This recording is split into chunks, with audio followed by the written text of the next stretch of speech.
I'm just a local liberal nerd, but the first issue of Batman Hush 2 came out this past week. A sequel 20 years in the making. And with that, it's got your usual charcuterie boards of variants, gimmicks. In addition to this, I went to a launch party at my local comic book store last night, and I got this glow-in-the-dark cover. Kind of shows up on camera. You got the little shiny bat logo, and then see all of that, right?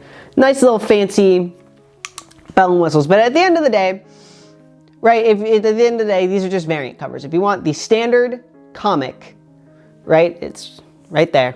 $4.99, right? I got this glow-in-the-dark variant as a little extra for, I think, $7.99? Yeah, $7.99, I think is what it says on the pack. Even for these kind of variants too, right? You got the normal cover right underneath it.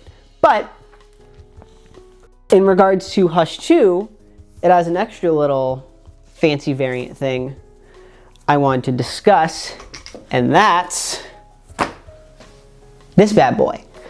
The giant size special edition. Let me see if that actually doesn't even fit currently on camera. Sideways it fits. So we're fitting this bad boy sideways. But it released a giant size special edition. Now compared to your normal comic, that's about little over 8x10, I think. I'm looking at the pieces of paper at my wall. They're a little smaller, a little bigger than your average piece of printer paper. This is 11 by 17. Approximately. So the size of a poster, or at least in the case of the marketing for these, what the size of the artist boards are, right? So in the case of the artist Jim Lee, the kind of artist boards they use for reference when they're actually like drawing all of this stuff out. So out of pure morbid curiosity and a lack of financial responsibility, I decided to get this and compare whether or not it actually is an additive experience, if there are any sort of differences between a giant size and the normal, or if it's basically the equivalent of another variant cover.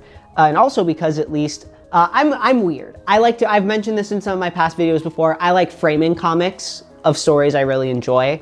The only downside with framing comics is that they're really small. Compared to like an actual poster, which means you can frame a lot of them, but I'm saying this looking at my wall. I'll see if I can green screen my wall behind me. But it's kind of small, right? And I really appreciate and enjoy the kind of art, the cover, the sizedness of these, and I plan on getting my teaching credential. I just got the preliminary acceptance for being able to get my teaching credential, so I'm starting to hoard aside stuff for my classroom. All that said, this cover is relatively inoffensive compared to Batman cover, like some of the covers in the series where, you know, you're not gonna have a parent coming in and being like, why is this up? Whereas it's just Batman, he's strolling across the rooftops. Yeah, so I thought this would be a great thing to just kind of have as like a thing I frame in my classroom. So there's that added value for that for me. But is it actually worth, oh, I tapped my mic, that's fine. Is it worth the actual $14.99, $15 versus $4.99? Mild to moderate spoilers ahead. I'm obviously going to be comparing a couple key panels between the giant size and the standard edition just for sake of how it sizes up quality-wise. I read through both of these last night, so I'm obviously not going to flip through the whole thing on camera because that gets me in trouble because piracy. And also, if you'd love to read this, please support your local comic book store. So yeah, let's dive right in. First things first, we've got the covers. Obviously, the standard, you know, it's made kind of the same kind of paper. I don't know if that sound picks up. I'm going to put it near my mic. There we go. Right, it's made of the same paper as everything else. Right, standard paper cover, all that, versus at least the cover material for the giant size is this kind of cardstock like, right, versus, and this cardstock is the same kind of material they use for what DC's been using for their usual variant covers, right? For example, I have this Absolute Wonder Woman issue 6 I grabbed today with just the non-Batman Hush 2 releases from today. Right, and at least for DC with the variant covers, they staple the cardstock on top of the normal cover. So basically this giant size is, at least the cover, is made of this same kind of nice cardstocky material. But the rest of the inside isn't any sort of like glossy or fancy paper. I'm just flipping to the first page for an example, right? It's both the same kind of, what's the word? Same just kind of standard comic book paper across both versions.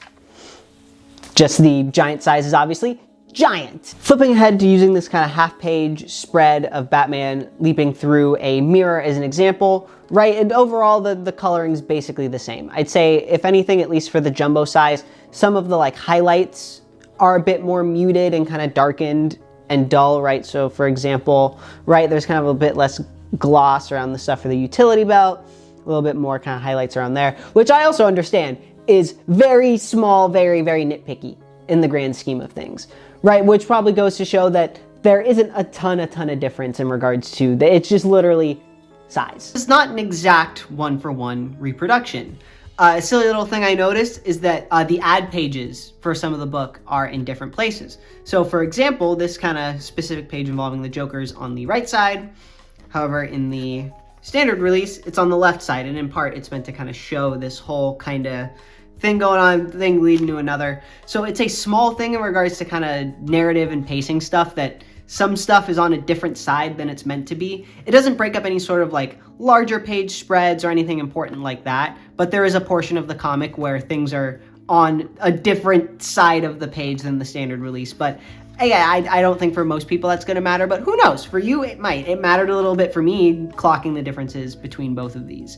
And there was one other major difference I wanted to clock. That being that you technically get a hint more art on the top and the bottom of the page per panel. So for example, right, I'm going to use this page as an example. At the top of the page, you see a little bit more. You see the actual full tip of that skyscraper versus the skyscraper is kind of cut off. And on the bottom of the page for the little tickets booth thing, you can kind of see that it kind of cuts off at single here versus you can see a little bit of that kind of first word of family right there at the bottom. So you do technically, for your extra $10, get a smidgen bit more art at the top or the bottom. But does it give you any sort of more hints or Easter eggs or stuff towards the mystery? No. Would that be kind of cool if it did? Yeah, but also I understand not wanting to hide that behind this giant size edition that most people aren't gonna get. Even my local store only had 3 copies of the big one, like the standard giant size, and 1 copy of the foil. And they're not just doing this for the first issue of Hush either. For every issue of Hush 2, it's getting one of these, right? It's getting a normal giant size and a foil giant size. All that being said, if we look at $15, which the average minimum wage in California is $15 an hour, this is an hour of your life. And probably more so if the minimum wage isn't 15, because that's not the case for a lot of other states. And about 20 minutes, right, with California minimum wage for the standard comic. Right, is it worth that extra 40-minute difference of your life, that extra $10? No. As you can probably see it, how much I had to pull for the most minute differences between these. For all the marketing, posturing, advertisement, this is in essence a gimmick variant cover. Just like all the other gimmick variant covers. That doesn't make it any less valid, but at the end of the day, the value in these variant covers comes from you as an individual, and the value projection, value prerogative, some sort of value keyword you get out of it for yourself. If you really want to read the story, this is all you need. You just gotta spend the $5, you get this issue of Batman, you're good. But there's a huge market for these variants, right? I paid what I should have just paid for the $5. I paid what, $5.20? I paid $28, right? Because I got this big one, I got that, because that makes me happy. I like the little glow in the dark thing. I might frame it at some point, I don't know. I'm definitely gonna frame, like I said, I'm gonna frame this in my classroom at some point. Or if you're someone who views this not as just a giant size of the comic, but as basically a giant poster book, right? Because all the pages, in addition to the comic itself, are poster size. So if you wanted to do some sort of creative art project where you did that, great, then there's what, 30-something issues of poster for you? Even if you're not a Batman fan, there's previews of Absolute Martian Manhunter and Absolute Green Lantern. So if you want to frame a preview page out of either of those, great, that's something you can cut out of here. Right, it depends by person, depends by experience, whether it appeals to you as a consumer or not. In this case for me, it did for all of the reasons of that I stated above. Buy it because you like it and it makes you happy. That's what these exist for. If you want the standard edition, great. But if you want to spend a bit more, you want something fun, you want something a bit fancy, you want a conversation starter, then great. That's what this is.